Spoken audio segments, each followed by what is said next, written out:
So you've got a weightlifting competition coming up and you need to prep for it. What are the 3 main things that you need to focus on to try and get your performance the best that it can be? Number 1, very important, is getting that cut right. If you're in a weight category where you don't have to cut, you can go up in weight, which is what I'd recommend for your first competition. This isn't as much of a worry. There are some things that you can take from this. Whether you need to cut or not, priority number 1 needs to be sorting out your diet. Everybody, no matter what, has some areas of their diet that they could improve upon.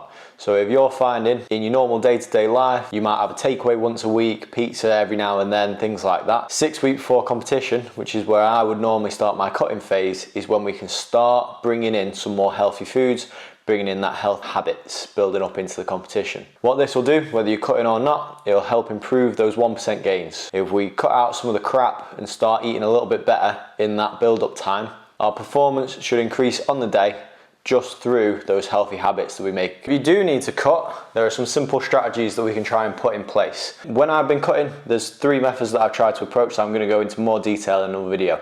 But the main thing that I would do is try and reduce those carbs. So your carbs are your big ones that will increase those calories. So when I'm cutting, I normally sit at my maintenance calories about 3,000 to 3,100 calories. When I cut, I try and cut that down by about 500 calories.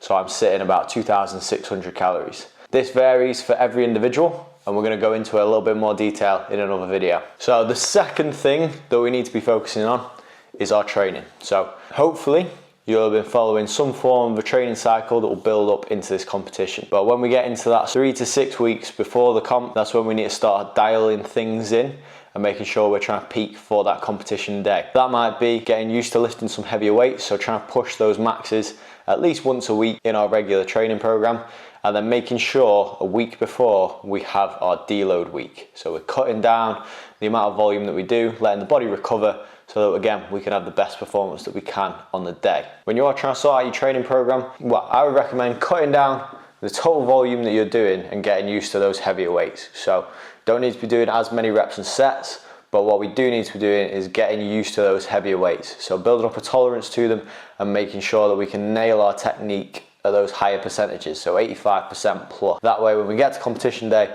it's not a surprise. When we get to that heavy bar, when we're going for those 1 rep maxes, you know what those weights are going to start to feel like. So then our third thing that we need to prioritize is what we're doing on the day. For most people, the goal is to try and treat a competition day like a training day. So you want your nutrition to be very similar to what you normally have.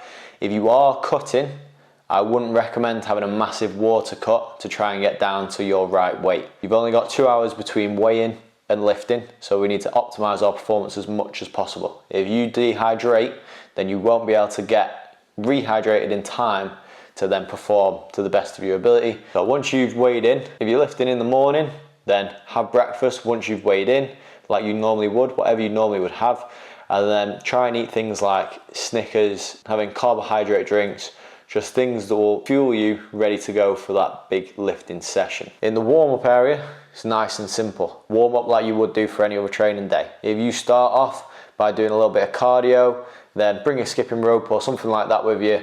If they don't have any ergs or anything that you can warm up with, just so you can get that heart rate up a little bit. Do whatever your normal routine is. Stretch, mobilize, however you need to get warm, do that. Make sure you get into the warm-up area with plenty of time so you're not rushing through your warm-up. Then, once you've warmed up, start building up in the weights. Hopefully, if you've done step 2 well and you've prepped yourself, you're used to the heavy weights, then you should know what your loading jumps will be when you get up into the warm-up area. A good thing to practice is try and set out with your coach what your jumps are going to be before you get there. That way, when you get into the back room, your coach can just load the bar and you just have to think about hitting the weights that are on the bar. You don't have to worry about what they are, just pick up that bar, make those reps look good. Then hopefully, if we nail those 3 steps, when we get onto that platform, you're going to hit some big numbers, and you're going to be proud of your performance at the end of the day. If you like the video, hit that like button and subscribe, and I'll see you in the next one where we're going to talk about nutrition on the build up to a competition.